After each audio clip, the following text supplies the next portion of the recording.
दुनिया में हर आदमी की यह चाहत है कि वो अपने जीवन में धनवान और अमीर बने। अमीर होना या धनवान होना ये केवल इंसान की चाहत पर निर्भर नहीं करता। अमीर या धनवान होना आदमी की इस फितरत पर निर्भर करता है कि किस आदमी ने अपनी ओर से खेत में बीज बोए हैं और जिसने जैसे बीज बोए हैं उस व्यक्ति को वापस उतनी ही गुना फसल होकर के लौट करके मिलने वाली है। अगर मैं बात अपनी शुरू करूं उससे पहले अगर आप में से पूछ रहा हूं कितने लोग चाहते हैं कि वे अपने जीवन में धनवान और अमीर बने रहें या बनना चाहते हैं, हाथ खड़ा करके बताइए। तो वैसी ही दुआ उनके लिए करूं। दैट मीन्स हर किसी व्यक्ति के दिल की चाहत यही है कि वो अपने जीवन में धनवान और अमीर बने। आज मैं आप लोगों को अमीर होने का वो नुस्खा समझा रहा हूं जो आज तक आपने कभी समझा नहीं होगा। आपने अब तक केवल यही समझा है कि व्यक्ति अच्छी से अच्छी शिक्षा ले, एजुकेशन ले, ताकि वो अच्छी से अच्छी सैलरी वाली जॉब पा सके। मुझे लगता है कि अच्छी से अच्छी पढ़ाई करने वाला आदमी जॉब पा सकता है, अच्छा वेतन पा सकता है। और कुछ लोगों का यह मानना है कि अगर आदमी व्यापार खोलेगा तब भी वो अच्छी से अच्छी कमाई कर सकता है। मैं बुनियादी तौर पर पहले एक बात समझाना चाहूंगा कि अच्छा पढ़ना लिखने वाला आदमी बुद्धिमान बनेगा और बुद्धिमान आदमी कोई इंजीनियर बनेगा, कोई एलएलबी बनेगा, कोई डॉक्टर बनेगा, कोई एमबीए बनेगा और बना करके वो किसी भी फैक्ट्री में, किसी भी ऑफिस में, किसी भी बहुराष्ट्रीय कंपनी में जाकर के जॉब करेगा। और दूसरा आदमी जो पढ़ लिख नहीं पाया वो मेहनत कर रहा है, कमा रहा है, मजदूरी कर रहा है। मेहनत करने वाला आदमी अमीर नहीं बन सकता। एमबीए, एलएलबी, इंजीनियरिंग पास करने वाला आदमी अमीर नहीं बन सकता। पढ़ने वाला आदमी एक लिमिट में ही कमाएगा, मजदूरी करने वाला आदमी एक लिमिट में ही कमाएगा। पर इसके अलावा अगर आदमी के घर में सारी खुशहालियां नजर आती है, उसके पीछे न शिक्षा की भूमिका है और न मेहनत की भूमिका है। अगर उसके पीछे किसी की भूमिका है तो इंसान के अच्छे पुण्य की भूमिका है, वो इंसान के जीवन के शुभ प्रारब्ध की भूमिका है। ये आदमी के जीवन में जो उसने अच्छे सत्कर्म किए, जो उसने अच्छा नसीब कमाया, उसी के बलबूते आदमी के जीवन में ये सारी जाहो जलाली नजर आती है। अगर किसी व्यक्ति को अमीर होना है तो मैं सीधा सरल फॉर्मूला यह समझाना चाहूंगा, दुनिया के हर आदमी को समझाना चाहूंगा और कहना चाहूंगा, आज से ही हम हमारे जीवन में अमीरायत की एक गली खोल लें, अमीरायत की एक किरण अपने जीवन के साथ जोड़ लें और वो है अपने हाथ से हाथ आगे बढ़ाओ और अपने हाथ से क्या है, अपने हाथ से ये हाथ आगे बढ़ाकर बोलो क्या करना है। जितना करेंगे दान उतना अधिक बनेंगे हम धनवान। हमारे हाथों से अगर हमने देना शुरू कर दिया, हमारे लिए अमीर होने की, धनवान होने की, रिचमैन होने की एक किरण हमें प्राप्त हो गई। अमीर होने का नुस्खा सबसे कह रहा हूं, कोई व्यक्ति आज अगर 100 रुपये कमा रहा है, 100 रुपये की कोई औकात नहीं होती, पर 100 रुपये कमा रहा है। मैं कहता हूं तू मेहनत कर करके तो कमा लिया, रोज के 100 कमा पा रहा है, रोज के 1000 कमा पा रहा है, रोज के 2000 कमा पा रहा है, मेहनत खूब कर ली है, परिणाम तो केवल इतना सा ही आया। आज से तू केवल एक काम कर, जितना भी तुम कमा रहे हो उसके साथ में अगर अमीर होना है तो भगवान को अपना पार्टनर बनाना शुरू कर दो। अपने आप तुम्हारे घर में अमीर होने का एक रास्ता खुल जाएगा। किसको पार्टनर बनाना है? किसको? भगवान को। भाई मेरा भाग्य तो मैं समझ गया कितना है, तो मुझे अब किसी बड़भागी आदमी को अपना पार्टनर बनाना पड़ेगा ताकि उसके नसीब से, उसकी तकदीर से, उसकी पुण्याई से मेरे घर में आवक बढ़नी शुरू हो जाए, वे मेरे लक्षण कैसे थे मैंने समझ लिए, अब मैं ऊपर वाले को अपना पार्टनर बना लेता हूं और वो व्यक्ति अपने आप फड़े पा लेना शुरू हो जाएगा। आप अगर आज 1000 रुपया कमाते हैं, पार्टनर बनाओ। कितना % का पार्टनर बनाना चाहेंगे हम भगवान को? एक ने कहा 10%, और कौन बोलेगा? भगवान को कितने % पार्टनर वाला बनाना चाहेंगे हम? 90% आपका, 10% भगवान का। आप समझ रहे हैं? किसी ने कहा 10%, मेरे हिसाब से कोई भी व्यक्ति इसके लिए तैयार नहीं होगा। वो मंदिर में भगवान के अगर प्रसाद भी बोलकर आता है कि भगवान सोने की चैन खो गई, मिल गई तो मैं 51 रुपये का प्रसाद चढ़ाऊंगा। चैन होती है 1 लाख की, पर प्रसाद तो आदमी भगवान के खाते का कितना चढ़ाता है? 51 रुपया, 101 रुपये का। और वो भी आइटम ऐसा चालू कि बोलता 101 रुपये का प्रसाद है, मगर वो भी पूरा चढ़ा के नहीं आता, उसमें से 2 पेड़े चढ़ाता है और बाकी का बाहर ला करके बांट करके अपनी यशोगाथा फैलाता, लो भाई आज मैंने पेड़े बांटे। अगर आदमी चाहता है कि मैं अमीर बन जाऊं, तो मैं सिखाना चाहूंगा हर आदमी भगवान को अपना पार्टनर बनाए।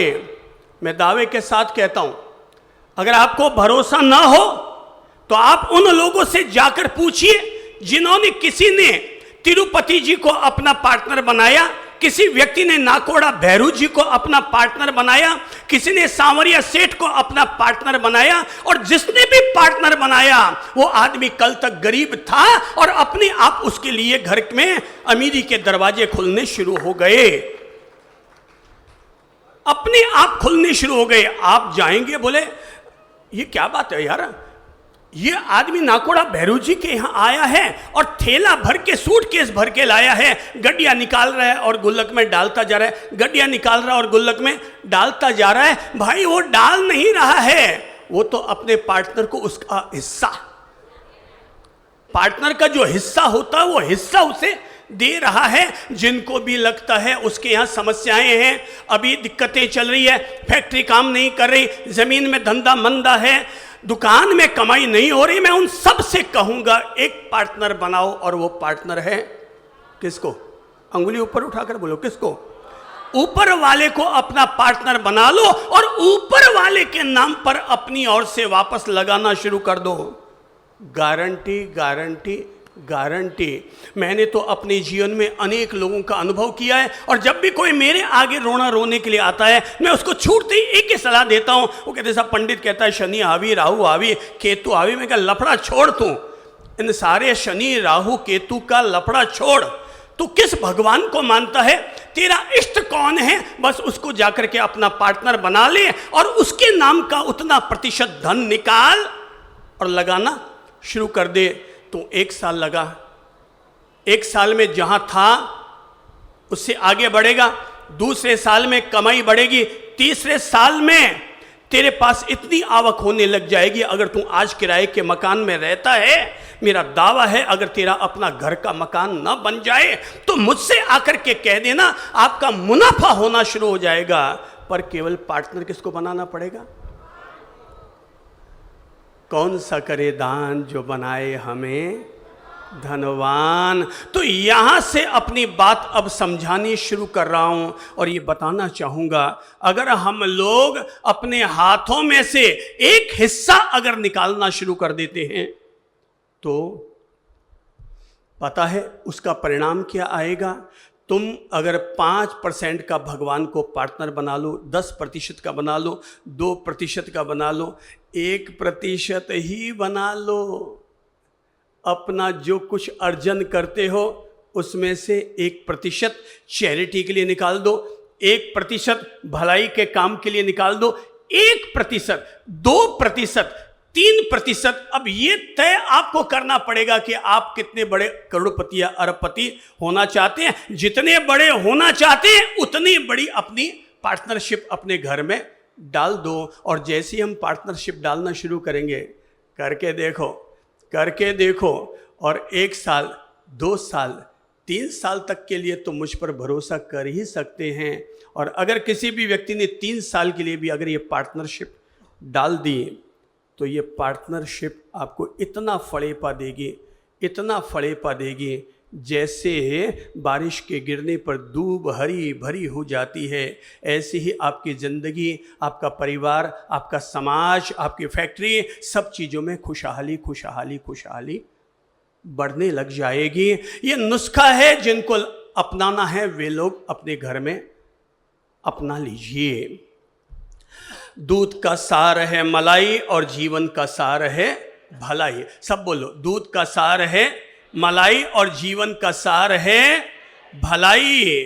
अगर व्यक्ति अपने घर में शुभ लाभ चाहता है तो शुभ लाभ के लिए अपने घर में, अपने बही खाते में, अपने व्यापार में केवल शुभ लाभ का ही कॉलम मत लिखिए, बल्कि अपने बही खाते में शुभ खर्च का भी कॉलम बनाइए। और जो व्यक्ति अपने घर में शुभ खर्च करता है उस व्यक्ति के घर में तो शुभ लाभ होता ही होता है। ये कभी मत समझना कि दान करने से इंसान का धन खत्म होता है।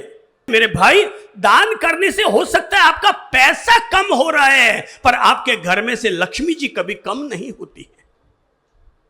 पैसा लगा, आज अगर आपने 1 लाख रुपया कहीं पर अपनी ओर से सहयोग समर्पण किया तो घर में पैसा तो कम हुआ, पर लक्ष्मी हमारी कम नहीं हुई। शुभ खर्च जहां पर होता है उस घर में शुभ लाभ अपने आप होता चला जाता है। अपने यहां कहते हैं लाभ, लाभ का उल्टा करो तो क्या बनता है? क्या है? लाभ का उल्टा क्या बन रहा है? भला। करेंगे भला तो अपने आप वही भला लौट करके हमारे लिए लाभ बन जाएगा। बचपन में आपने और हमने सबने गीत सुन रखा है, जो तुम 1 पैसा दोगे वो कितने, हाथ ऊपर उठाकर बोलो, कितने देगा वो? तुम 1 पैसा दोगे वो 10 लाख देगा। गरीबों की सुनो वो तुम्हारी सुनेगा। यानी कि गणित फल क्या है? 1 पैसे के बदले में कितना मिल रहा है? अरे भाई, 1 बीज बोएंगे आम का तो पेड़ में से वापस कितने फल निकल कर आएंगे? कितने? अब बताओ कितने? बीज कितना बोया? इतना सा। अब फल कितने निकल कर आ रहे हैं? हाथ ऊपर उठाकर बोलो, कितने सारे फल बढ़ते जा रहे हैं, हर साल आते जा रहे हैं, हर साल परिणाम मिलता चला जा रहा है। और मिलता उन्हीं को है जिसने अपनी ओर से समर्पण किया है। मैं कुछ लोगों के नाम लूंगा जिनको मैंने गरीब से अमीर होते हुए देखा है। मैं इसलिए कह रहा हूं कि दान के जरिए आदमी अमीर बनते हैं, ये सीक्रेट कोई जानता ही नहीं होगा, इसलिए कभी किसी ने अपने हाथ से निकाला ही नहीं होगा। इसलिए आज अगर किसी की उम्र 70 साल की है और फिर भी वो लल्लू छाप जिंदगी जी रहा है, तो मैं कहता हूं इसलिए जी रहा है क्योंकि तूने कभी किसी को दिया ही नहीं है। दिया ही नहीं तो भगवान तुझे कहां से देंगे? भगवान तो उतना ही देंगे ना जितना तुमने अपनी ओर से दिया है। सबको ये तो याद आता है, अरे अभी इस बार मेरे रिटायर हो रहा हूं, 1 करोड़ आ रहा है, मुझे बहन को देना है, भाई को देना है, इसको देना है, उसको देना है। पर ये याद नहीं आता कि मुझे उसमें से एक हिस्सा भगवान के नाम पर भी समर्पण करना है, मुझे इसमें से एक हिस्सा चैरिटी के लिए भी निकालना है। पास में ये है अजमेर। टाउन हॉल मैदान में प्रवचन देकर के उठा था और उस दिन मैंने लोगों को यह समझाना चाहा था कि अमीरी कैसे मिलती है। तभी हमारे पास वहां के वरिष्ठ लोग बैठे थे, तो शिखर चंद जी ने कहा कि गुरुदेव, आज आपने जो बातें कही है, मैं आपके सामने आज दोपहर में एक ऐसे व्यक्ति को लेकर आऊंगा जो इसका ज्वलंत उदाहरण है।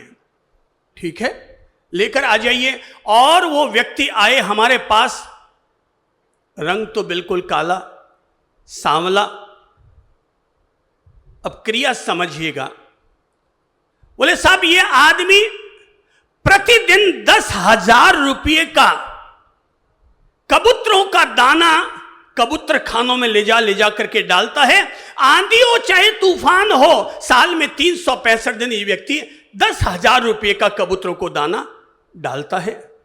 वो हमारे पास बैठे थे। हमने जब उनको धन्यवाद दिया तो कहने लगे, गुरुदेव मैं क्या कबूतरों को दाना डालूं, हकीकत ये मेरे घर में जो अमीरी है वो इन कबूतरों के दानों के प्रताप के कारण ही मेरे घर में अमीरी है।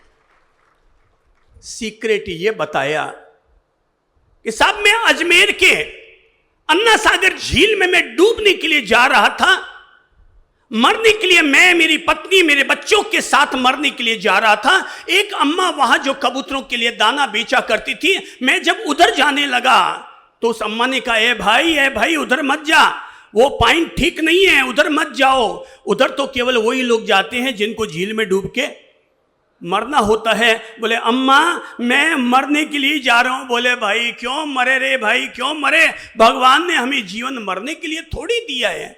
बोले माँ मैं जीवन से तंग आ गया, 2 दिन हो गए, मेरे बच्चों के लिए मैं भोजन की भी बराबर व्यवस्था ना कर पाया। माता जी ने कहा, भाई तू मरने जा रहा है, क्या करेगा मर के, भगवान सबकी रक्षा करता है, जो चौंच देता है वो उनका पेट भरने के लिए चुग्गा भी जरूर देता है। बेटा तू तो केवल एक काम कर, एकाने का, बात पुरानी है, एकाना यानी आप 5 पैसा समझ लीजिए, 6 पैसा, तो भाई तू एकाने का ये जौ जवार खरीद करके, मक्की के दाने खरीद करके और इन कबूतरों को डाल दे। बोले माँ जी मेरे पास तो पैसे नहीं है एकाना देने के लिए, अगर होता तो मैं अपने बच्चों को नाश्ता नहीं करवाता। बोले कोई बात नहीं, उधार खाते रहा सही भाई, कोई बात नहीं, जब तेरे पास हो जाए तब लाके दे देना, ले एकाने के कबूतरों को दाना डाल देना। कबूतरों को दाना डाला, न जाने उसे कौन सा एक सुकून मिला। अगले दिन फिर आया, एकाने के दाने फिर डाले।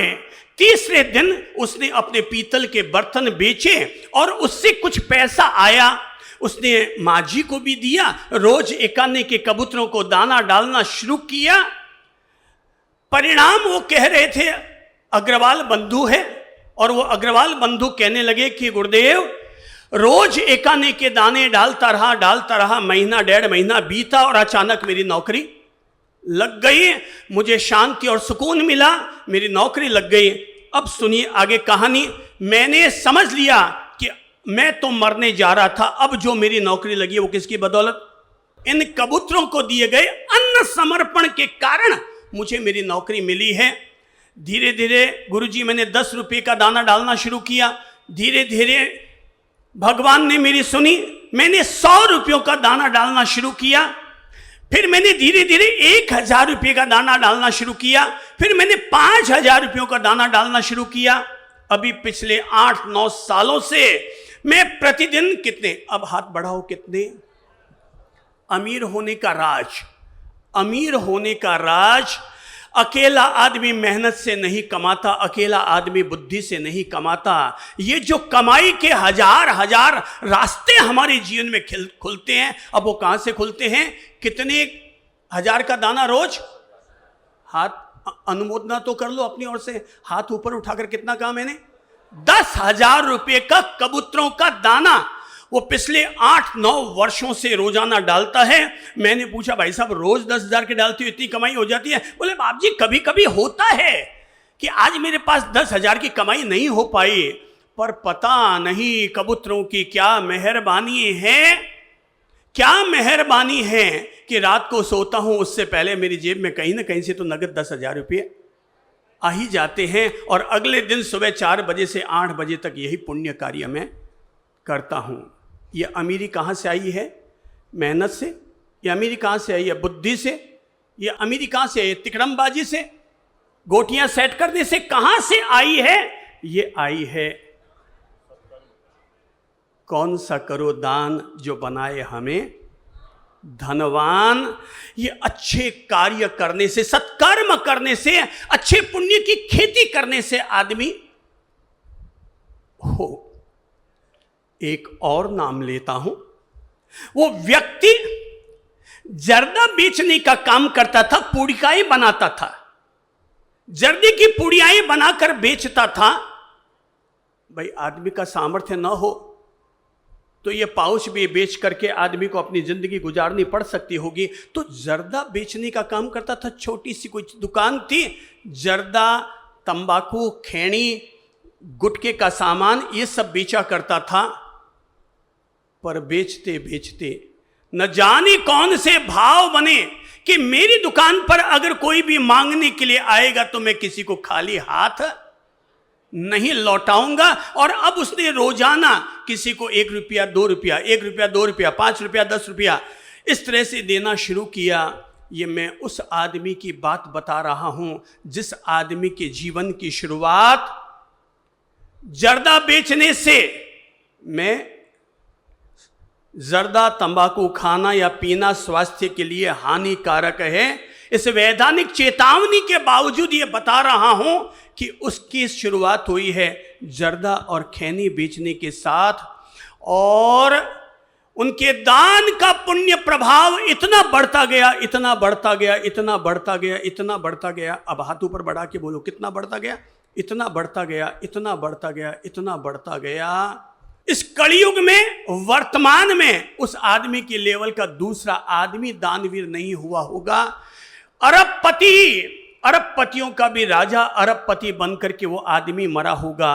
और उस आदमी का नाम है सम्माननीय श्री रसिक भाई धाड़ीवाल।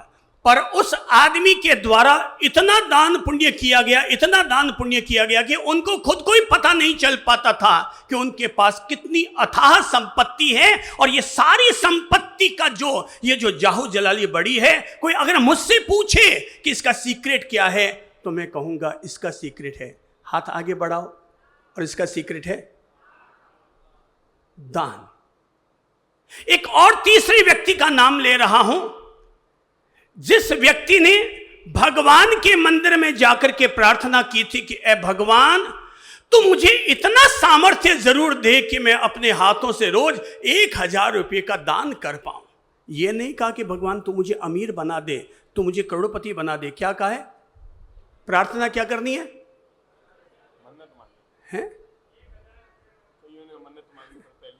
चिड़ी चौंच बर ले गई नदी न घटियो नीर, दान दिए धन ना घटे कह गए दास कबीर। और उन्होंने जाके मन्नत क्या मांगी है? हाथ जोड़ो, मन्नत मांगनी है। और उन्होंने क्या मन्नत मांगी?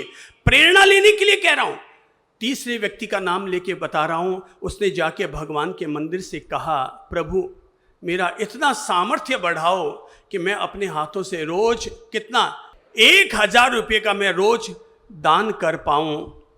मैं ये बात उस आदमी की कह रहा हूं जिस आदमी ने ये प्रण किया था, भगवान से अपने लिए मनौती मांगी थी कि मैं रोज 1000 रुपये का दान कर पाऊं। जब 30 साल पहले वो शख्स हमें मिले थे तब वो समय रोज के 1 लाख रुपये का दान करते थे। और जब तक 1 लाख रुपये का दान न कर दे तब तक मुंह में पानी सुबह का ग्रहण नहीं किया करते थे। और ये पूरा गुजरात और महाराष्ट्र जानता है कि उस व्यक्ति ने अपने मरने से पहले पूरे शतायु भव का आशीर्वाद लेकर के वो धरती से गए थे और 100 साल की जिंदगी पूरी करके गए थे। और अपने निर्वाण स्वर्गवास से पहले लगातार 9 या 10 साल तक उन्होंने प्रतिदिन 1 करोड़ रुपए का दान देते थे। और जब तक 1 करोड़ रुपए का सुबह का चेक नहीं काट देते थे तब तक वो मुंह में अन्न जल ग्रहण नहीं करते थे। और उस शख्स का नाम है दीपचंद एस गार्डी। इतना पवित्र नाम लेकर के मैं अपनी जिह्वा को भी धन्य कर रहा हूं। ऐसे पुण्यशाली लोग जिन्होंने रोज का कितना दिया। और ताज्जुब की बात ये, न जाने कितने कितने चैरिटी के संस्थानों में उन्होंने करोड़ों करोड़ रुपए के दान दिए और कहीं पर भी अपना नाम नहीं लिखाया, अंकित ही नहीं होने दिया। बस केवल चेक काट करके सहयोग समर्पण करते थे और मैटर फिनिश। हाँ भाई, या तो अपना तय कर लो कि तुम दान दे रहे हो, किसको दिखाना चाहते हो? दुनिया को दिखाना चाहते हो कि ऊपर वाले को दिखाना चाहते हो? अगर दुनिया को दिखाना चाहते हो तो 10 बार अपना नाम लिखाओ, बैनरों पर अपना फोटो टंगाओ।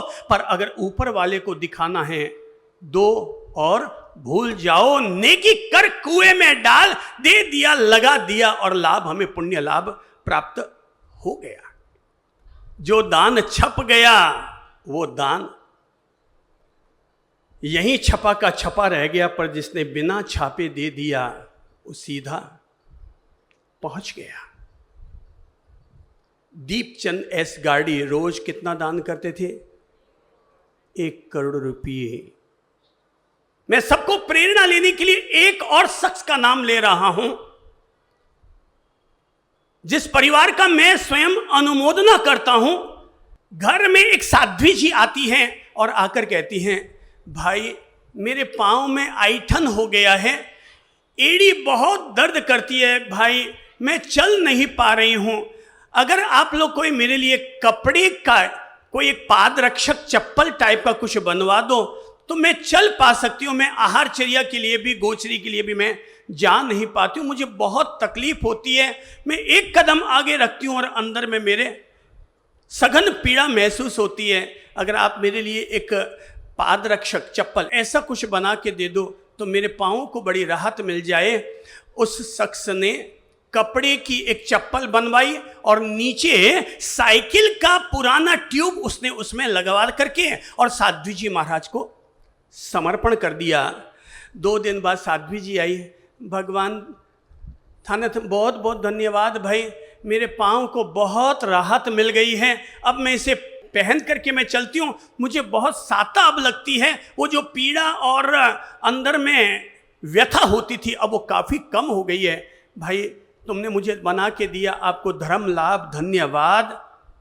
माँ ने कहा अपने बच्चों से, किसी साध्वी जी महाराज को हमारे द्वारा पहनाई जाने वाली एक छोटे से पादरक्षक और एक चप्पल से इतनी साता मिल रही है, तो बेटा ऐसे पुण्य कार्य अपने घर से क्यों नहीं शुरू कर देते?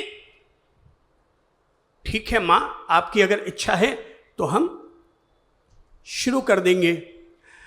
उस साध्वी जी ने और जिन 2, 4, 5 साध्वी जी के तकलीफ थी उनको भी जाकर के अर्ज किया कि इस तरह से मैंने वहाँ से बनवाया है और अगर तुम लोग चाहो तो तुम लोग भी वहाँ से बनवा लो। बनवा के देते हैं, भक्ति भाव से बना के देते हैं, बड़े प्यार से बनवा के देते हैं। अब 2, 4, 5 साध्वियों ने और बनवाया। प्रेरणा लीजिएगा सभी लोग अपने अपने घर के लिए, दुनिया का हर व्यक्ति प्रेरणा ले। मैं बताना चाहूँगा आदमी अमीर कैसे बन सकता है। अब पादरक्षक बनाने शुरू किए। अब वो अनेक साधु साधियों को मिलने लगे। उन्हें लगा यार ये तो बहुत बड़ा लाभ मिल रहा है, बहुत सारे साधु साध्वी जी महाराज साहब को साथा पहुंच रही है। शुरुआत कहां से हुई है? हाथ में उठाओ, एक चप्पल बनाओ। क्या है? कपड़े की एक चप्पल।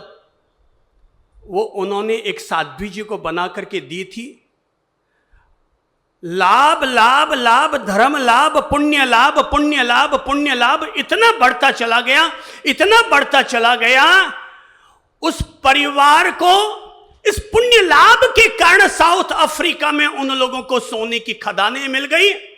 आज की तारीख में उस परिवार के द्वारा देश भर के कम से कम 25,000 साधु साध्वी जी महाराज साहब के लिए पादरक्षक ही अकेला नहीं बल्कि 1000 तरह की चीजें, पूरी की पूरी लिस्ट छप करके आती है कि साहेब जी आपको इनमें से किसी भी चीज की उपयोगिता होती हो तो आप हमें इसका लाभ दीजिएगा।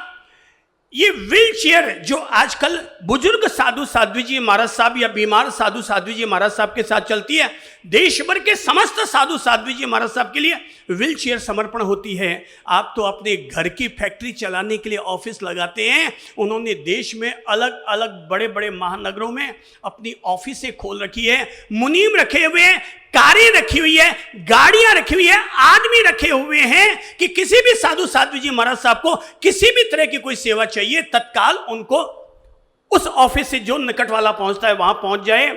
आज की तारीख में किसी भी साधु साध्वी जी महाराज साहब को हार्ट का ऑपरेशन कराना है, किडनी का ऑपरेशन कराना है, XYZ कोई भी अगर शरीर में बीमारी हो गई, केवल वहां पर फोन करो कि साहब हमने वहां पर हार्ट का ऑपरेशन कराया है, वहां पर 7,30,000 का खर्चा आया है।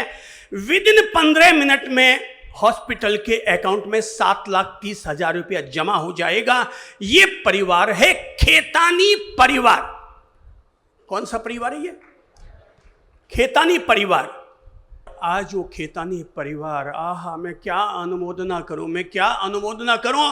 अगर भगवान कहते हैं कि करना, कराना और अनुमोदन तीनों ही अगर लाभदायी है तो तो मैं उनकी अनुमोदना करता हूं और सब लोगों को ये प्रेरणा देना चाहूंगा, अरे कंजूसाई छोड़ो, मंगताई छोड़ो, खुद का केवल स्वार्थ स्वार्थ स्वार्थ देखना छोड़ो।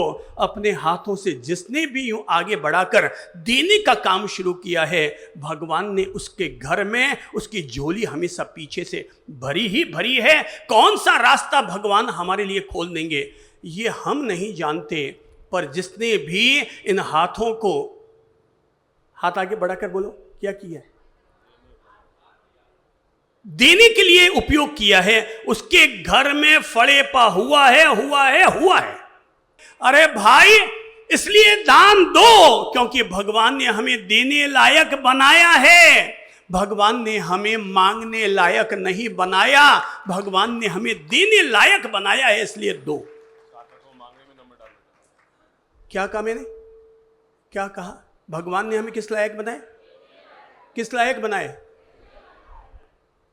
अरे भगवान ने हमें देने लायक बनाया है। सोचो, अगर हमारा भाग्य हमें मांगने लायक बना देता तो? अरे कृपा प्रभु तेरी कि तूने हमें मांगने लायक नहीं बल्कि देने लायक बनाया है, और तूने हमें देने लायक बनाया, फिर भी हम दे नहीं रहे हैं। दान की 3 गतियां कही गई है। जैसे आदमी के मरने पर 4 गतियां होती है, देव, मनुष्य, त्रियंच और नरक। तो धन की 3 गतियां, सब बोल लो। नंबर 1, नहीं दान तो बाद में लूंगा क्योंकि आप दान कम करते हैं, इसलिए पहला नाम क्या लूंगा, भोग। धन की पहली गति क्या है, भोग। दूसरी गति है दान, और तीसरी गति है नाश। या तो मैं कहता हूं भोग लो भाई, जो कमाया उसे भोग लो, और या फिर उसका उपयोग कर लो, और नहीं तो सबके धन यही छूट जाने हैं। खाया पिया अंग लगेगा, दान दिया संग चलेगा, बाकी बचा जंग लगेगा।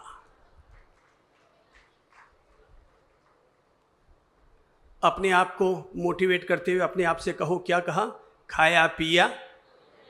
सब बोलो तो, खाया पिया। जो नहीं बोल पाए वो भी बोलो, खाया पिया।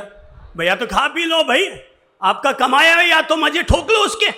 तो खाया पिया अंग लगेगा, दान दिया संग चलेगा, और बाकी बचा जंग लगेगा। तो अपने कमाए धन को जंग क्यों लगने दें? अगर पूत सपूत है, अब आगे बोलो, पूत सपूत है तो क्यों धन संचय, और पूत कपूत है तो क्यों धन संचय? घनश्याम दास जी बिरला ने कभी, हिंदुस्तान के सबसे अमीर आदमी घनश्याम दास जी बिरला ने कभी अपने बेटे बसंत कुमार से कहा था कि बेटा, अगर तुम्हें लगे कि तुम्हारे बेटे कपूत निकल गए हैं तो धन को चैरिटी के लिए दान पुण्य में लगा देना, वरना धन के संचय की कभी मत सोचना। हमने इतनी सारी जो फैक्ट्रियां खोली है वो धन का मालिक बनने के लिए नहीं है, हम सब लोग धन के ट्रस्टी हैं। हम इन सारी कंपनियों के क्या हैं, ट्रस्टी हैं। और ट्रस्टी केवल धन की व्यवस्था करता है, उसका मालिक नहीं बना करता।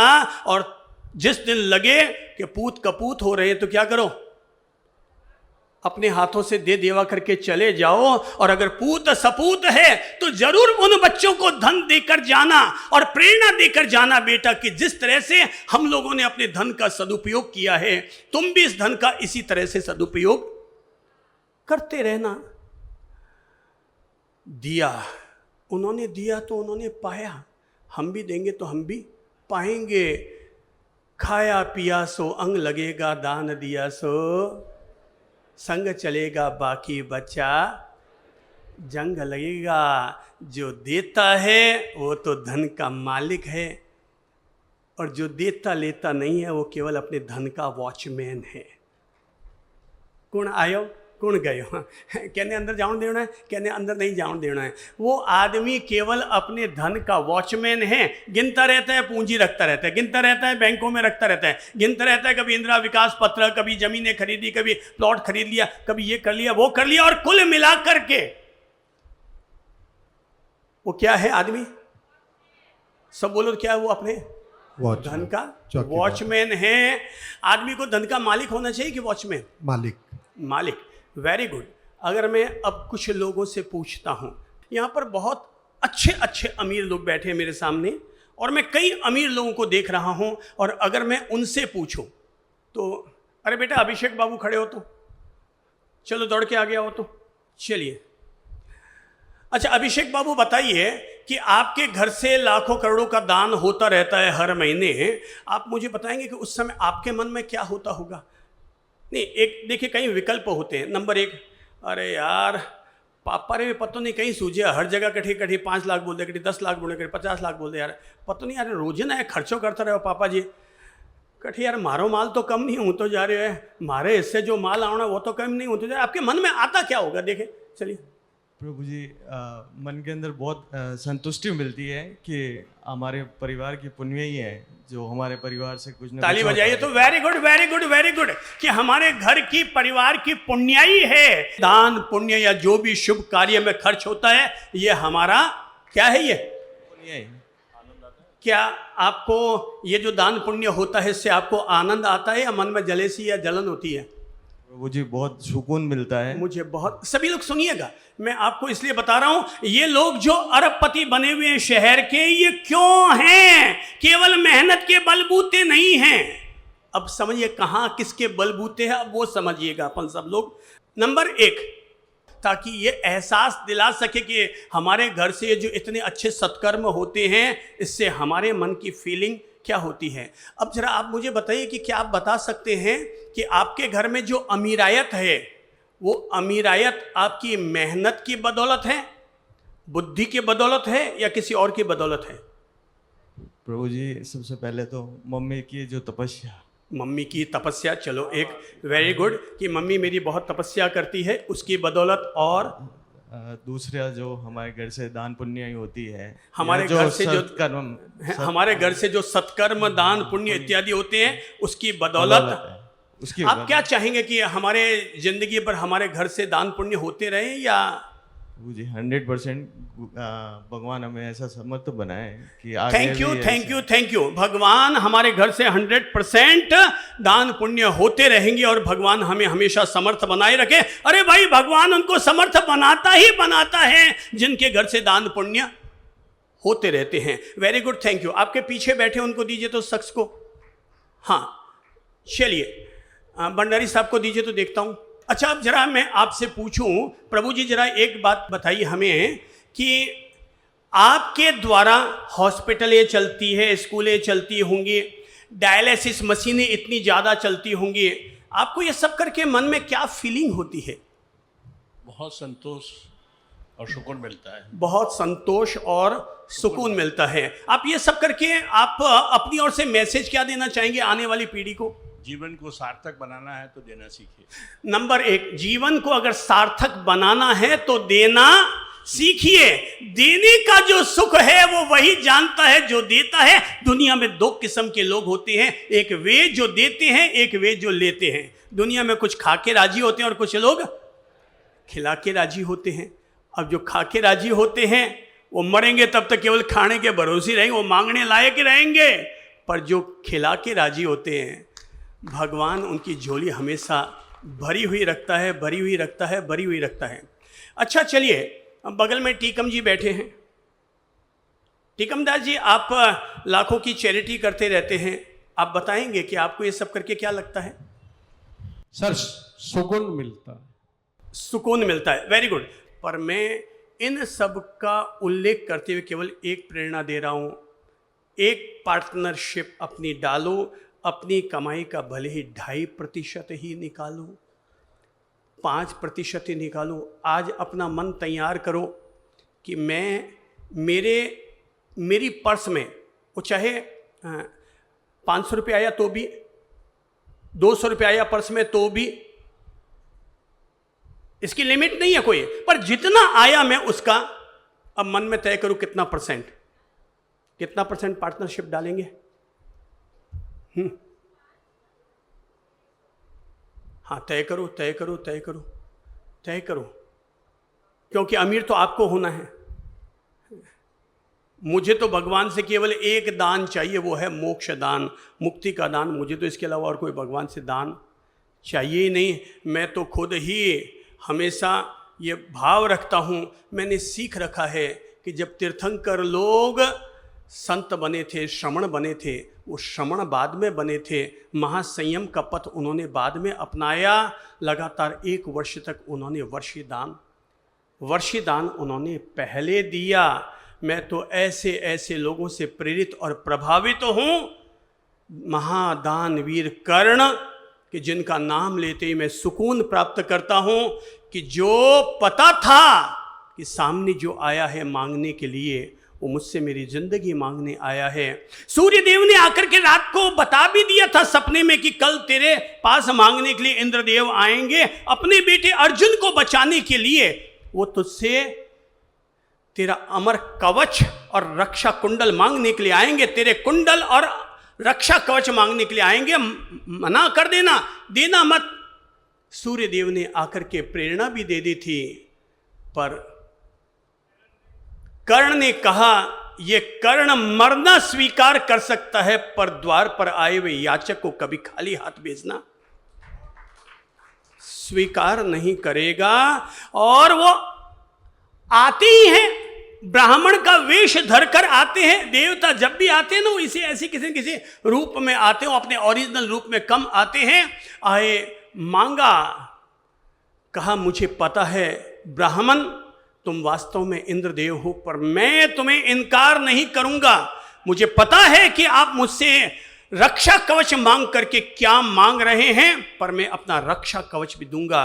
पर दुनिया भी क्या याद रखेगी कि इंद्रदेव को भी जिसके सामने याचक बन करके आना पड़ा था, और कर्ण ऐसा निकला जिसने उस याचक को भी खाली हाथ नहीं लौटाया। महाभारत तो ये कहता है, महाभारत तो ये कहता है भाई, कि युधिष्ठिर की सभा में चर्चा चल पड़ी थी कि संसार में सबसे बड़ा दानवीर कौन। सबने कहा कि महाराज धर्मराज युधिष्ठिर, आप संसार के सबसे बड़े दानवीर हैं। अच्छा, युधिष्ठिर को भी मनुष्य तो है ही, आखिर अपनी तारीफ सुनकर तो सबको ही क्या होता है, छाती चौड़ी करके बोलो क्या फीलिंग होती है, अपनी तारीफ। इसलिए मुझसे अगर जीवन का गुण सीख सके तो सीखें, कभी भी अपनी तारीफ मत सुनो। कोई अपमान कर दे तो उसे जरूर झेल जाओ, अपमान को झेलने से छाती मजबूत होती है, पर तारीफ सुनने से छाती अंदर में अहंकार से भर जाती है। इसलिए कभी अपने मुंह पर अपनी तारीफ मत सुनो। गैले होते हैं जो अपनी तारीफ सुनते हैं और अपना अभिनंदन करवाते हैं, वो जो भी है। पर युधिष्ठिर ने, अब मनुष्य थे, तारीफ सुनी, छाती फूल गई। पर कृष्ण ने कहा, युधिष्ठिर तुझसे भी कोई बड़ा दानवीर है। कृष्ण ने क्या कहा, युधिष्ठिर तुझसे भी कोई बड़ा दानवीर है। बोले क्या बात करते हो। सभा भी चौंक पड़ी कि महाराज धर्मराज युधिष्ठिर से कौन बड़ा दानवीर होगा। बोले है, कोई है। बोले कौन है। बोले वक्त आने पर बताऊंगा। संयोग की बात के 3 दिन के बाद ही एक ऋषि आ गए और ऋषि ने कहा, महाराज धर्मराज की जय हो, मैं यज्ञ का आयोजन कर रहा हूं और चातुर्मास चल रहा है। मैंने चारों तरफ अपने शिष्यों को भेज कर देख लिया, पर मुझे कहीं पर भी चंदन की लकड़ी नहीं मिल पाई। महाराज आप धर्मराज हैं, आपके पास व्यवस्था है, मुझे चंदन की लकड़ियां कुछ उपलब्ध करवा दे। बोले अच्छा, अभी आदेश दिया गया, चारों तरफ ढूंढा गया, पर चातुर्मास में लकड़ियां चंदन की कहां से मिलेंगी, सब जगह गीली लकड़ियां। धर्मराज ने चारों तरफ ढूंढवाया, पर कहीं पर भी लकड़ियां मिल नहीं पाई। धर्मराज ने कहा, महाराज ऋषिवर क्षमा करें, ढूंढवा ली मगर कहीं पर भी लकड़ी चंदन की मिल नहीं पाई। आप चातुर्मास के बाद में अपने यज्ञ का आयोजन कर लीजिएगा। ऋषि ने कहा जैसी प्रभु की इच्छा। और ये कहती वो जैसे ही लौटने लगे कि तभी कृष्ण ने कहा, ठहरो ऋषिवर, ऐसे मत लौटो, आपको समिधा के लिए, यज्ञ के लिए अगर चंदन की लकड़ियां चाहिए तो अभी एक दानवीर और बचा है। आप यहां से खाली आ जा रहे हैं, पर एक दानवीर और बचा है। बोले कौन है प्रभु। बोले दानवीर कर्ण। कौन है। दानवीर कर्ण। तो बोले कि युधिष्ठिर ने कहा, और जब लकड़ियां है नहीं तो वो कहां से दिलाएगा। बोले वो ये तो उसका डिपार्टमेंट है, कहां से दिलाएगा, पर वो दिलाएगा जरूर। वो किसी भी याचक को अपने यहां से, मांगने वाले को कभी अपने यहां से खाली हाथ नहीं जाने देता है। अपने हाथों में इतने पुण्य जगाओ, अपने हाथों में ऐसी भाग्य रेखा जगाओ कि मैं जब तक जीऊंगा मेरे यहां से मांगने वाला आदमी कभी याचक खाली हाथ नहीं जाएगा। फूल पांखुड़ी कुछ भी दूंगा पर दूंगा जरूर। क्या कहा मैंने? फूल पांखुड़ी जरूर दूंगा मगर दूंगा जरूर। और कर्ण के पास पहुंचते हैं, कर्ण के पास जाते हैं, बोले चाहिए, बोले हम आदेश दिया गया चारों तरफ से ढूंढ के ले आओ पर नहीं मिली। नहीं मिली तो ऋषि वापस लौटने लगे कि ठीक है जैसी प्रभु की इच्छा। तभी कर्ण को लगता है कि नहीं नहीं अभी है व्यवस्था हो सकती है। बोले क्या व्यवस्था हो सकती है? तो अब क्या हुआ है, कृष्ण और युधिष्ठिर दोनों वेश बदल करके ये देखने जाते हैं कि कर्ण किस तरह से दान दे देता है। जब चंदन ही नहीं है तो कहां से दे देगा? वो पीछे खड़े हैं। ऋषि कहते हैं कहीं से भी नहीं मिले तो कोई बात नहीं, जाता हूं। तभी कर्ण कहते नहीं नहीं ठहरो ठहरो ठहरो ठहरो, मुझे याद आ गया, मैं जिस महल में रहता हूं उस महल की छतें, हाथ ऊपर उठाकर बोलो, उस महल की छतें किसकी है? चंदन की है। मैं जिस पलंग पर सोता हूं उस पलंग के डंडे चंदन के हैं। मैं जिस महल में रहता हूं उसकी खिड़कियां भी चंदन की है। मुझे याद आ गया कि जिस महल में मैं रहता हूं उसका मुख्य द्वार भी चंदन का है। वो ऋषि के लिए कहते हैं जाओ, सब लोग जाओ और मेरे महल की छत पर जो चंदन लगा हुआ है वो चंदन तोड़कर जितने ऋषि को चाहिए उतना चंदन निकाल कर दे दो। जब छत की चंदन निकले जा रहे थे तब कृष्ण ने युधिष्ठिर से कहा, देखा इसे कहते हैं, इसे कहते हैं दान। इसे क्या कहते हैं? दान। इसे कहते हैं दान। दान उसे कहते हैं मेरे भाई धर्मराज युधिष्ठिर, उसे कहते हैं दान कि जिसमें वापस प्राप्ति करने का कोई लक्ष्य ना हो, बस केवल अपनी ओर से समर्पण करने का लक्ष्य होता है, उसे हम कहते हैं दान। तब कृष्ण ने युधिष्ठिर से कहा था, देखो भाई, दान की अगर भावना प्रबल है तो आदमी कहीं न कहीं से उसकी व्यवस्था कर ही लेगा, और दान की अगर भाव नहीं है तो आदमी कोई न कोई बचने का रास्ता निकाल लेगा। जो देगा वो पाएगा, जो देगा वो पाएगा, जो देगा वो पाएगा। दो, चाहे अन्नदान दो मगर दो। क्या करो? चाहे अन्नदान दो मगर दो। भूखे को रोटी खिलाओ मगर खिलाओ।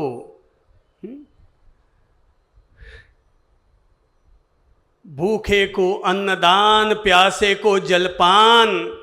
भूखे को अन्नदान, प्यासे को जलपान, यही है सबसे उत्तम पुण्य काम। यही है सबसे उत्तम पुण्य काम कि आदमी ने अपनी ओर से किसी को खिलाया। अन्नदान करो। देखो, प्रति रविवार चातुर्मास में अपन सब लोग मिल करके यहाँ से हर रविवार को ज़रूरतमंद संस्थानों के लिए, जहाँ पर कहीं पर अनाथ रहते हो, कहीं पर बुजुर्ग रहते हो, कोई कोड़ी खाना है, कोई अनाथालय है, कोई मूक बधिर केंद्र है, कोई नेत्रहीन संस्थान है, अलग अलग जो भी हैं, सबको अपन लोग क्या करते हैं, 21,000 रुपये का हर रविवार को अन्न समर्पण। हो गया ना अन्नदान। ये पुण्य कार्य है। दो, एक भूखे को खाना खिलाने से बढ़कर के कोई पुण्य कार्य नहीं होता है मेरे भाई।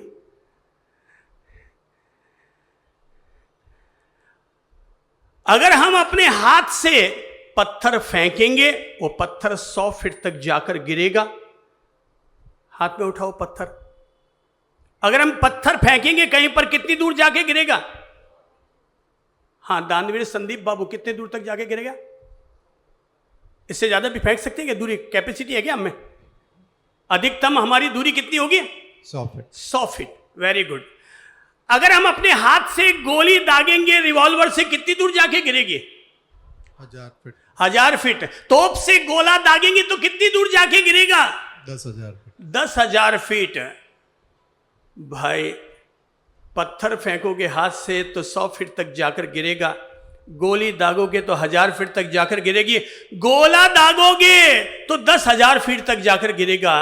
पर किसी भूखे को रोटी खिलाओगे, वो ठेठ भगवान तक पहुंचेगा, वो ठेठ वैकुंठ लोक तक पहुंचेगा, वो ठेठ वहां तक हमारी ओर से पहुंच जाएगा। भूखे को खिलाओ। बताऊं आपको भूखे को खाना खिलाने का पुण्य क्या होता है? भूखे को खाना खिलाने का पुण्य क्या होता है? बच्चा पहुंचा, एक घर पर दस्तक दी, घंटी बजाई और कहा। अचानक अंदर से महिला आई।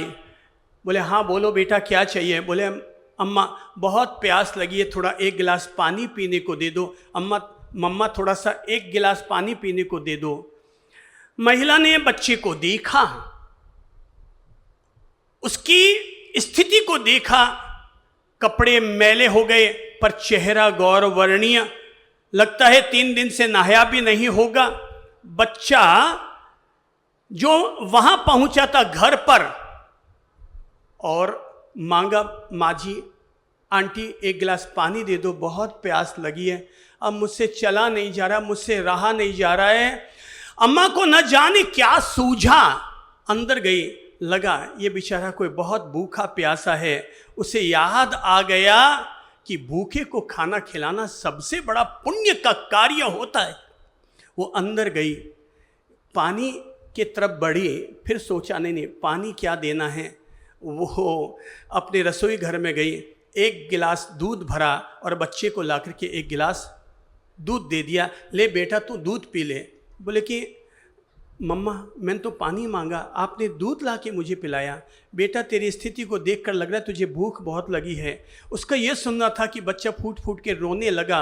बोले क्या हुआ बेटा? बोले क्या बताऊं, मेरे मम्मी पापा दोनों ही नहीं हैं, पर दोनों ने मुझे मरने से पहले कहा था कि कभी भी भीख मत मांगना, अपनी मेहनत से कमाना। और मैं मेहनत करने के लिए 3 दिन से ढूंढ रहा हूं पर मुझे कहीं पर भी कोई काम नहीं मिल पा रहा है। मैं थक हार गया, आखिर मुझे आपके यहाँ कुछ मांगने के लिए आना पड़ा। मैंने तो आंटी जी आपसे केवल एक गिलास पानी मांगा, आपने मुझे दूध दे दिया। कोई बात नहीं बेटा, दूध पी ले, मुसीबत के दिन कोई हमेशा थोड़ी रहते हैं बेटा, ये दिन भी तुम्हारे टल जाएंगे, बीत जाएंगे बेटा, आराम से तो एक गिलास दूध पी ले। बच्चे ने एक गिलास दूध पिया, जान में जान आई। जेब में इधर उधर देखा, आंटी मेरे पास देने के लिए वापस पैसे नहीं है कि मैं आपको दूध के बदले में पैसे आपको दे सकूं। आंटी ने कहा बेटा मैंने पैसा लेने के लिए तुझे दूध थोड़ी पिलाया था। कोई बात नहीं बेटा, आज मैं तुम्हारे काम आ गई, तुझे भूख लगी थी, आज मैं तुम्हारे काम आई, कल तुम किसी और के काम आ जाना। बच्चा वहां से चला गया। बात तो बीत जाती है, वक्त बीत जाता है। कब किसका वक्त हमेशा एक जैसा रहा है? ना अमीर का ना गरीब का। वक्त बदलता है। एक दिन अम्मा आंटी बूढ़ी हो जाती है, उसको इलाज के लिए हॉस्पिटल में भर्ती करवाया जाता है, उसका ऑपरेशन होता है। और ऑपरेशन के वक्त आंटी बड़ी घबरा रही थी, अब तो दादी सा बन गई, दादी बड़ी घबरा रही है, पता नहीं कितना बड़ा बिल आएगा, मेरा इतना बड़ा ऑपरेशन हुआ है, पता नहीं कितना बड़ा बिल आएगा, कितना बड़ा बिल आएगा।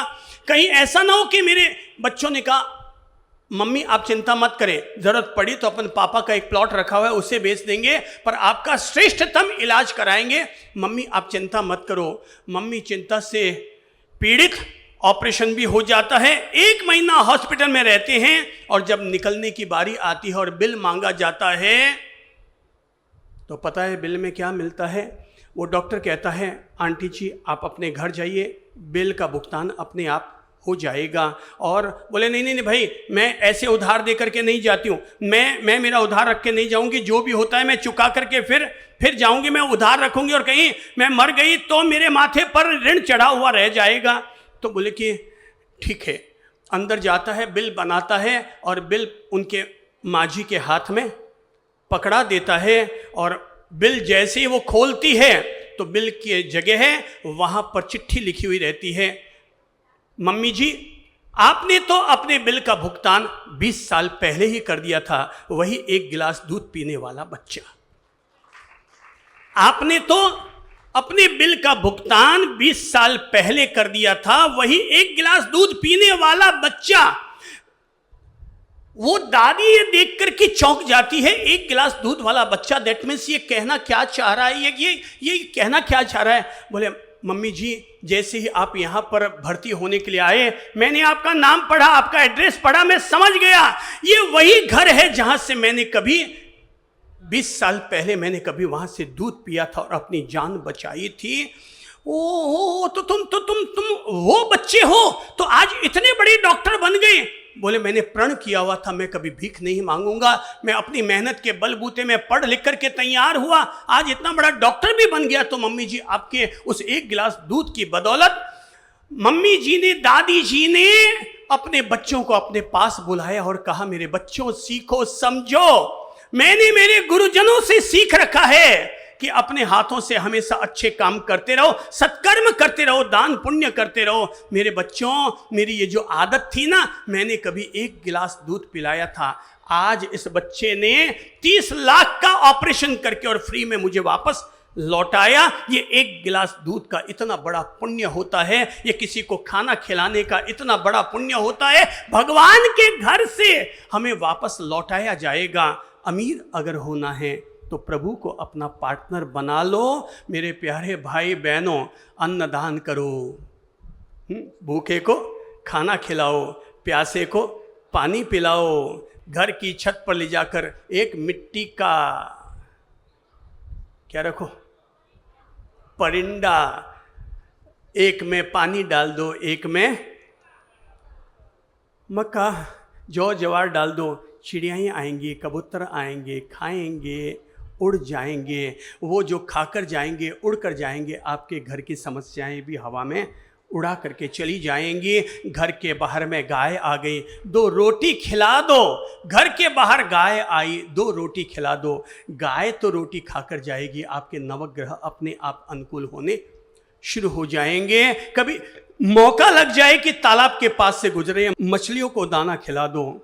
जमीन में भी अगर आपका धन गड़ा हुआ होगा ना, तो भी वो वहां से निकाल करके आपके लिए लेकर आ जाएगी। लगता है दुश्मनों से डर है, कुत्तों को रोटी खिला दो, भैरू जी अपने आप राजी हो जाएंगे और दुश्मन हमारे अपने आप कम होने शुरू हो जाएंगे।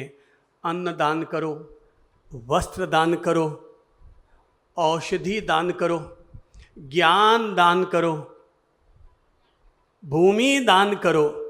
कुछ नहीं होता तो श्रम दान करो, और कुछ नहीं होता तो समय का ही भोग देकर के समय दान कर दो। अगर लगता है पैसा नहीं है, रक्त दान कर दो। अरे कुछ भी नहीं कर पाई जिंदगी में तो मरने के बाद ही सही, पर नेत्र दान कर दो, पर दान जरूर करो। मिलेगा उसी को जिसने खेत में बीज बोया है। हम अगर देंगे तो वो हमें ऊपर वाला देगा। मेरे प्यारे भाई बहनों, मैं तो सब लोगों को केवल इतनी सी गुजारिश करूंगा, अमीर होना हमारे अपने भाग्य में हो सकता है और उसका तरीका है। ये चिंता छोड़ दो आप गरीब हैं, क्या है नहीं है, चिंता छोड़ दो। केवल ये देखो, आज मैं जो भी हूँ, जैसा भी हूँ, अपने खाते में से आज मैं ये 2%, 5%, 3% देखो, प्रेरणा ले लो। समापन करूं उससे पहले प्रेरणा दे देता हूं। मैं उन लोगों को हाथ जोड़कर नमन करता हूं, उनकी अनुमोदना करता हूं, उनके पुण्यमयी जीवन और पुण्यमयी कार्यों की अनुमोदना करता हूं। और अनुमोदना ये करता हूं, याद करता हूं रतन टाटा जैसे लोगों को, जिन्होंने अपनी कमाई हुई संपत्ति में से 90% धन किसके लिए निकाला है? हाथ आगे बढ़ाकर बोलो। चैरिटी के लिए, भलाई के लिए, अच्छे कार्यों के लिए उन्होंने। भाई मरने से पहले मैं मरूं और धन सारा यहीं छोड़कर जाऊं, इसकी बजाय क्या करूं? मैं अपने धन का सदुपयोग कर जाता हूं। 90% धन चैरिटी के लिए निकाल दिया। मैं सम्मानपूर्वक नाम लूंगा बिल गेट्स जी का, कि जिन्होंने अपनी कमाई हुई पूंजी में से 95% सारा का सारा धन चैरिटी के लिए, अच्छे कार्यों के लिए, मानवता की भलाई के लिए निकाल दिया। हाथ जोड़ो, अभिवादन करो, ऐसे महान लोगों का अभिवादन करो। अभिवादन करो वॉरेन बफेट का, कि जिन्होंने न जाने, कोई बता सकते हैं कितने कितने अरबों की उन्होंने संपत्ति दान की है? कौन बताएगा? वॉरेन बफेट, मतलब कोई बताएगा? किसी को पता है? मतलब वॉरेन बफेट अपनी पुरानी कार में चलते हैं, पुराने 4 कमरे के फ्लैट में रहते हैं और न जाने कितने हजार अरब रुपए का उन्होंने धन चैरिटी के लिए निकाल दिया। जन्म तो हुआ होगा इस्लाम कुल में, पर मैं अजीम प्रेम जी का नाम सम्मान पूर्वक लेते हुए गौरव महसूस करता हूं कि हमारी इंसानियत के बीच में ऐसे ऐसे देवता रहते हैं, ऐसे ऐसे देवदूत रहते हैं जिन्होंने 50,000 करोड़ों से भी ज्यादा धन चैरिटी के लिए निकाल दिया। अभी तो मैंने कहा था ना, अभी उल्लेख किया था कि भगवान महावीर विकलांग सेवा समिति के लिए अभी आदरणीय DR मेहता साहब ने इसी हफ्ते हमें बताया था कि साहब कोई कल्पना भी नहीं कर सकता होगा, हमारे यहाँ हम लोग 1000 रुपये का दान करते हैं, पंखा देते हैं, नाम लिखवाते हैं, बोले सब 120 करोड़ रुपये का सिंगल चेक विकलांगों की सेवा के लिए, जयपुर फूट देने के लिए, महावीर फूट देने के लिए उन्होंने 120 करोड़ का सिंगल चेक हमें प्रदान किया है। मैं उन सारे महान लोगों को याद करते हुए और सब लोगों से अनुरोध करूंगा, आज अपने घर में, व्यापार में, नौकरी में, जो आपकी जैसी स्थिति है, मैं दावे के साथ कहता हूं जिसकी जो भी हालात है, मैंने दुनिया को बदलते हुए देखा है और दानियों का भाग्य तो मैंने जरूर बदलते हुए देखा है। पर अब अंगुली पर लो कितना परसेंट, जिसको जैसा परसेंट अपना दिमाग में लेना है लो, 0.5%, 1%, 1.5%, 2% परमार्थ के लिए, चैरिटी के लिए, भलाई के लिए, पुण्य कार्य के लिए, सत्कर्म के लिए। क्या कहा मैंने? सत्कर्म के लिए। भाई हम तो करते कराते ही रहते हैं। मेरा अपना मानना है, मैं बाठों में खर्चा करने में विश्वास नहीं रखता। मुझे लगता है कि जीवित धर्म होना चाहिए और जीवित धर्म का पहला फॉर्मूला यही है, अपने हाथों से लगाओ। तो किसने कितना परसेंट लिया है? देखो हाथ ऊपर उठाकर बताओ, अपना मन कितना परसेंट बनाया है? 2%। और कौन बनाएगा? 2%। कितना? 1%। देखो कितना? 10%। Very good. नहीं, जो आप कह रहे हैं उस बात में अडिग रहिएगा। अगर आप रह गए तो फड़ेपा। देखिए क्या है, अभी तो क्या है, आपके पास केवल 50,000 की नौकरी, आपने झट से कह दिया 5% और 10% है। पर जब आपको भगवान देना शुरू करेगा और जब वो करोड़पति हो जाएंगे ना, तब उस 1 करोड़ में से 10% निकालना बहुत भारी काम लगेगा। वो हाँ, भगवान देगा तो सही, तय है। आप 10% निकालेंगे तो 1 करोड़ में से 10% निकालना फिर आपको बहुत भारी लगेगा। पर अगर है तो अच्छी बात है। अमाउंट जब बड़ा हो जाता है ना, क्योंकि जो आदमी के पास पैसा बढ़ता है तो आदमी मूंजी होता चला जाता है, तो फिर वो पैसा निकल नहीं पाता है। तो देख लो, जिसने जितना मन बनाया। मैं परमात्मा से प्रार्थना करता हूँ, हे मेरे प्यारे प्रभु, आपके नाम पर जो भी चैरिटी, परमार्थ, सत्कर्म करने के भाव से आज जिसने जितना अपना प्रतिशत निर्धारित किया है, हे भगवान, आप उस सभी महानुभावों को उनके द्वारा किए जाने वाले चैरिटी के लिए उनको आप अपना आशीर्वाद दें और 100 गुना फल आप उन सभी प्राणियों को, सभी व्यक्तित्व को, सभी लोगों को अपनी ओर से अवश्य अवश्य अवश्य प्रदान करें।